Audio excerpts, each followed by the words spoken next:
बिस्मिल्लाहिर्रहमानिर्रहीम। दोस्तों अस्सलाम वालेकुम, मैं हूं शाद और आप देख रहे हैं सुन रहे हैं शाद की बात। अल्लाह रब्बे रहीम से दुआ है और पूरी उम्मीद है कि आप जहां भी होंगे खुश होंगे और अपने मामलात को सही से, खुश उसलूबी से और ईमानदारी से निभा रहे होंगे। मियाँ बीवी के ऐसे तल्लुकात जैसे घर की फिजा खुशगवार रहे, खुशकुन रहे, सबके लिए आसूदा रहे, उस हवाले से तगदो है, उस हवाले से कोशिश है जो मैं अपनी तरफ से करता हूँ। ऐसे मामलात, ऐसे इक़दाम जो मियाँ बीवी उठा सकते हैं घर की फ़िज़ा को ठीक करने के लिए, खुशगवार करने के लिए, उस हवाले से बातें होती रहती हैं, हो रही हैं। पिछले दिनों 10 बड़ी गलतियाँ मियाँ के हवाले से जिनका बीवी की सेहत पर, तबीयत पर या उसकी कारकर्दगी पर मनफी असर पड़ता है, वो डिस्कस हुई, सभी ने अप्रिशिएट किया, पसंद की गई। तो इस हवाले से यहाँ कहीं ये मैसेज निकला कि मैं सिर्फ मर्दों की कोताहियों के बारे में ही सोचता हूँ।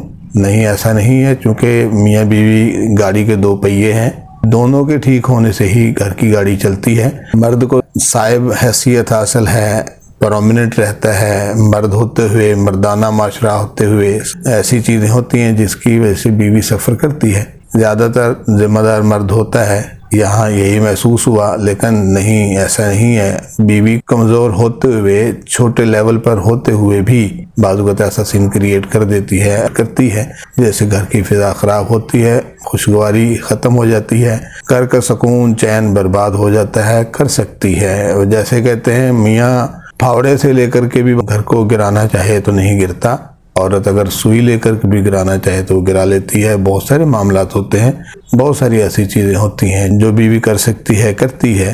जैसे घर की फ़िज़ा ख़राब होती है, हो सकती है। इसी तरह जहां बीवी घर की फ़िज़ा को ख़राब कर सकती है, करती है, उसी तरह बहुत से ऐसे इक़दामात, बहुत से ऐसे मामलात जो मर्द भी नहीं कर सकता, नहीं करता, बीवी कर सकती है घर की फ़िज़ा को ठीक करने के लिए, घर की फ़िज़ा को खुशगवार करने के लिए, खुशकुन करने के लिए। घर की गाड़ी को चलाने में बीवी जो है मियाँ की मामन हो सकती है। उस हवाले से डिस्कस करूंगा कौन से ऐसे इक़दाम वो कर सकती है जिससे घर की फ़िज़ा ठीक रहे, शौहर की नज़र में उसकी कदर या मुकाम में इजाफा हो, ताकि शौहर सबके सामने उसकी इज्जत करे, उसका एहतराम करे, सबके सामने उसको बढ़ाए, उसको बड़ा करे, सबके सामने उसको रिगार्ड दे, अहमियत दे। वो कई इक़दाम हैं जो वो करे तो शौहर की नज़र में उसकी कदर और मुकाम में इजाफा हो सकता है। इन इक़दाम से न सिर्फ शौहर की मोहब्बत बढ़ सकती है बल्कि माशरती ज़िंदगी में भी बीवी की इज़्ज़त में इजाफा होता है। मुमकिन इक़दाम क्या हो सकते हैं, वो क्या कर सकती है? सबसे पहले उसे अपने शौहर की हौसला अफजाई करनी है, उसकी सपोर्ट करनी है, उसकी मदद करनी है। शौहर बहुत से ख्वाब लिए हुए होता है, बहुत से मकासद के साथ होता है, उस हवाले से वो कोशिशें करता फिर रहा होता है, क्योंकि मर्द की जो भी ख्वाब होंगे, जो भी मकासद होंगे, घर को बेहतर करने के लिए ही होंगे। उसके ख्वाबों की तकमील के लिए उसकी हिम्मत बढ़ाना है, मुश्किल वक्त में उसकी हौसला अफजाई करना और उसका साथ देना। दूसरे नंबर पे क्या है, शुक्रिया अदा करना और तारीफ करना, शौहर की मेहनत और कुर्बानियों को सराहना और वक्तन फक्तन शुक्रिया कहना, चाहे वो बातें छोटी छोटी ही क्यों ना हो, दूसरों के सामने भी शौहर की तारीफ करना। तीसरे नंबर पे है अच्छी तरह से घर को संभालना, बच्चों की अच्छी तरबियत करना और घर को खुशी और सुकून की जगह बनाना, घर की सफाई सुथराई और नज़्म व ज़ब्त का ख्याल रखना, साफ सुथरा रखना, ये उसके ज़िम्मे है। चौथे नंबर पर हम इस पर डिस्कस करेंगे, बात करेंगे तफसील से आगे जाके। एहतराम और इज्जत देना, शौहर के फैसलों और राय का एहतराम करना और उसकी बात को अहमियत देना, शौहर के रिश्तेदारों और दोस्तों से अच्छा सलूक करना, अच्छा बर्ताव रखना, अच्छा रवैया रखना। 5वें नंबर पर है खुद को बेहतर बनाना, तालीम, महारतों और शख्सियत में बेहतरी के लिए मुसलसल कोशिश करना, अच्छी आदत अपनाना और बुरी आदत को छोड़ने की कोशिश करना। फिर 6ठे नंबर पर डिस्कस करूंगा इंशाल्लाह, शौहर की पसंद का ख्याल रखना, खाने में शौहर की पसंद का ख्याल रखना और इसकी ज़ौक़ के मुताबिक चीज़ें तैयार करना, इसके लिबास, सेहत और दीगर पसंदीदा चीज़ों का ख्याल रखना। फिर 7वें नंबर पर के सब्र व तहम्मुल का मुज़ाहरा करना, इख्तिलाफ़ात के वक्त सब्र से काम लेना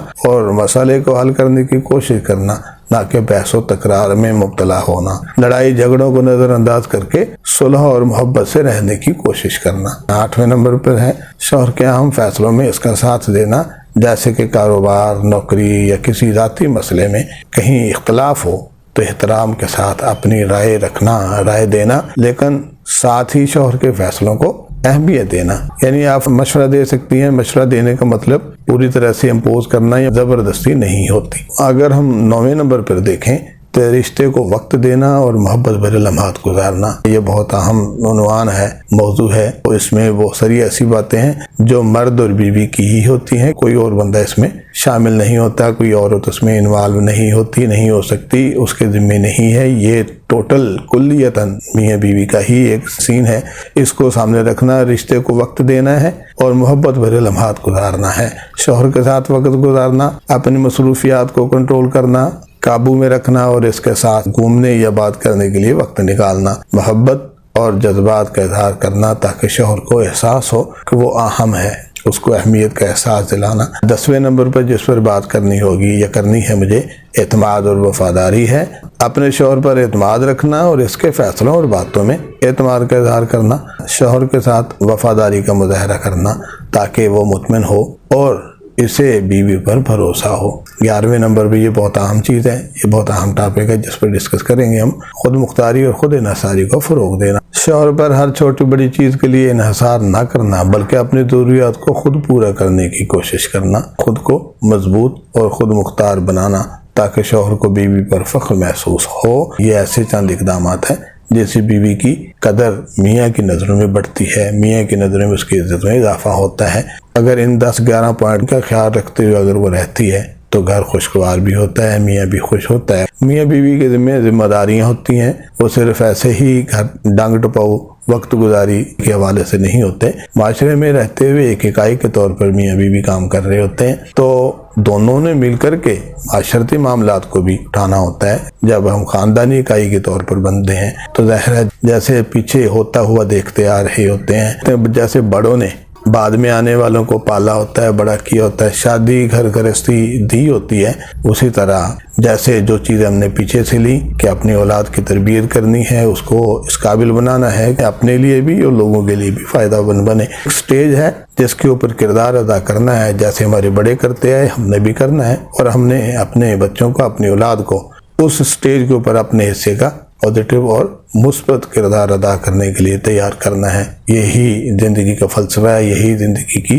ساری سچائی ہے جس کے اوپر چل رہے ہوتے ہیں۔ باقی ساری چیزیں چل رہی ہوتی ہیں، کسی کے لیے تکلیف بنانا، بڑھانا یا کسی کی دل آزاری کرنا جو ہے بالکل مقصد نہیں ہے۔ کسی کو اگر اس حوالے سے کوئی تکلیف ہوئی ہو یا ہوتی ہو میری باتوں سے تو اس کے لیے میں معذرت خواہ ہوں۔ اللہ ہمیں جو ہے اچھے سے اچھا فیصلہ کرنے اور گھر کو بہتر سے بہتر انداز میں ایک دوسرے کے تعاون سے تعلق سے چلانے کی توفیق دے۔ اللہ میرا آپ کا حامی ناصر، والسلام۔